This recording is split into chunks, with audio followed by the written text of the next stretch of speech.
Bonjour à tous les amis, on se retrouve pour le quintet de dimanche. Très heureux de vous accueillir pour une toute nouvelle vidéo sur ma chaîne YouTube. On revient sur les résultats de la veille, donc jeudi dans le quintet on est premier, troisième, quatrième, cinquième. Bon, notre base gagnante fait encore l'arrivée, une belle place à 4,20 € online et 3,60 ou 3,80 sur le réseau en dur. Course par course, pas facile, un réunion très compliqué du côté de Vincennes, mais on fait un 100% de réussite sur nos deux repérés. Petit aparté sur l'histoire des cordes, je le fais rarement, mais les deux hippodromes où je regarde un petit peu la corde, entre guillemets, c'est Chantilly et Longchamp.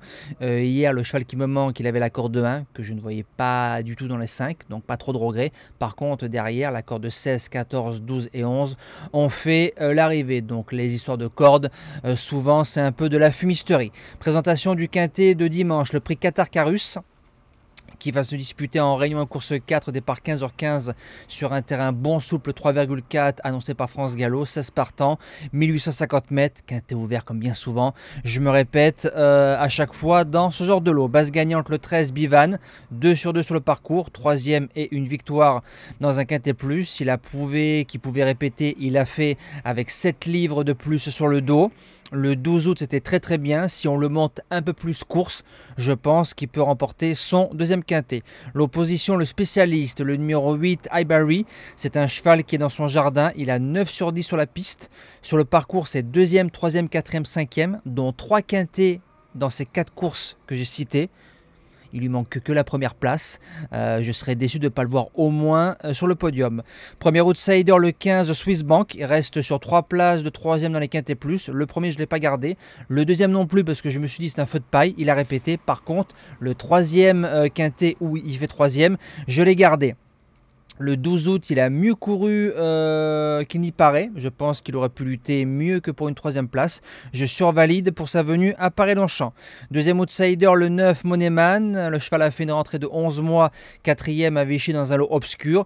Il redescend en 38 de valeur. L'année dernière, 2 quintets courus, 2 fois 2e. Sera peut-être pas à 100%. Mais il y en a assez pour jouer une place dans cette épreuve. Pour les chances, on commence avec le numéro 5, Principé, qui sera rallongé. C'est un cheval qu'on a vu courir sur 1400 et 1600 mètres. Ses lignes sont bonnes. On y retrouve Bozio et un certain Chicho Boy. Je le garde sans problème. En 6e position, le numéro 2, Katusha, lauréate de l'Isted fin de saison dernière. Premier quintet, premier handicap, a battu un certain Brazilian Surprise l'année dernière qui 2 courses suivantes a gagné quintet. On met Yoritz Menzabal, méfiance.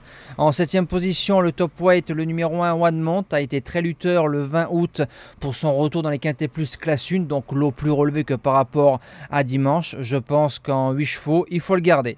Et je termine avec le numéro 3 Népalais. Il a gagné son deuxième quintet plus, ça fait 2 fois qu'on le court off, donc dernier.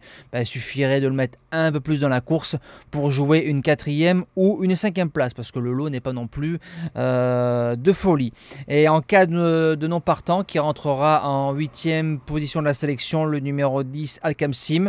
Il monte d'un étage par rapport au lot qu'il a couru. Il a gagné son quintet plus le 8 août, c'était notre dernière minute à 18 contre 1. Pour une 5e place, pourquoi pas. Voilà, moi je vous dis à demain pour le premier quintet de la semaine. On retrouvera les trotteurs du côté de Beaumont-de-Lomagne. Passez un bon dimanche et bon jeu à tous.